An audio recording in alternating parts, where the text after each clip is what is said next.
Great new day filled with destiny and purpose. In our thoughts for today's series, we will be exploring day 12, the principle of guidance. Moses wrote in Exodus chapter 13, verse 21 NIV, "By day the Lord went ahead of them in a pillar of cloud to guide them on their way, and by night in a pillar of fire to give them light so that they could travel by day or night." As you consider the concept of lifestyle design, an important characteristic to grasp is the principle of guidance. Guidance, or the ability to get advice aimed at resolving a problem or difficulty, supports the reality that God is an omniscient being. The term omniscient is all-knowing. Omniscient is a term that means knowing everything. Another aspect of guidance has to do with directing the motions or positioning of something. That something, as it relates to you, is your life. We need God really to move us and keep us on the right path. While we experience life in stages lived out in seasons, God sees the end from the beginning. Now, the problems that you are currently facing are only opportunities in disguise for God to reveal himself to you.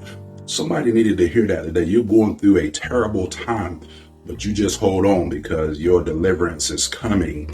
This is a reality that the Israelites experienced firsthand as a loving God led them in the wilderness of life.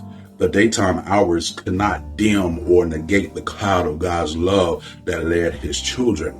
The darkness could not hide the bright flame of his care as they traveled in unknown territory.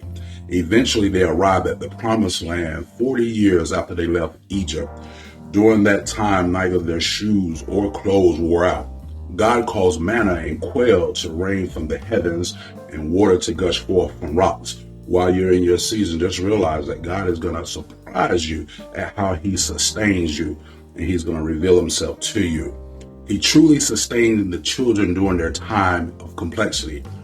Often the human condition is permeated with times of complexity and difficulty.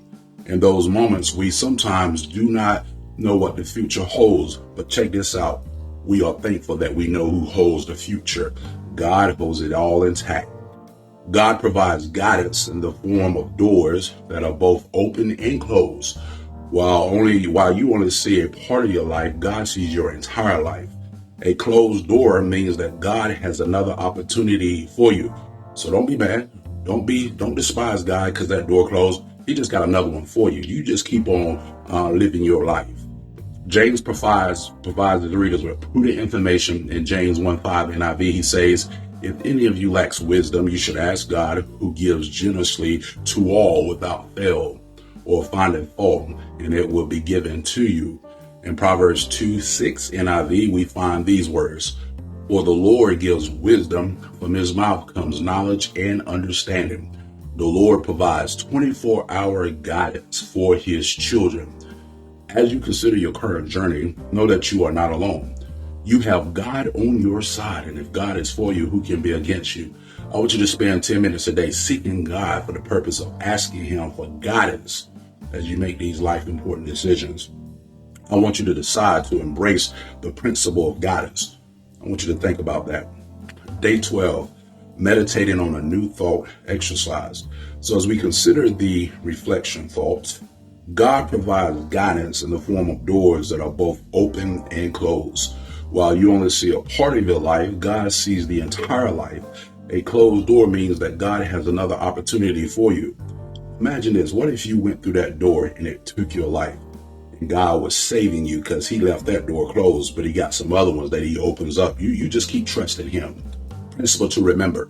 The problems that you are currently facing are only opportunities in disguise for God to reveal himself to you. There's a reason your grandmother and your grandfather talked about how he made a way, because they saw it firsthand. Now you got to see it firsthand. Question to the big explorer. Are you attempting to be the master of your life, or have you decided to let go and let God? I want you to decide to live on purpose. I want you to think about it.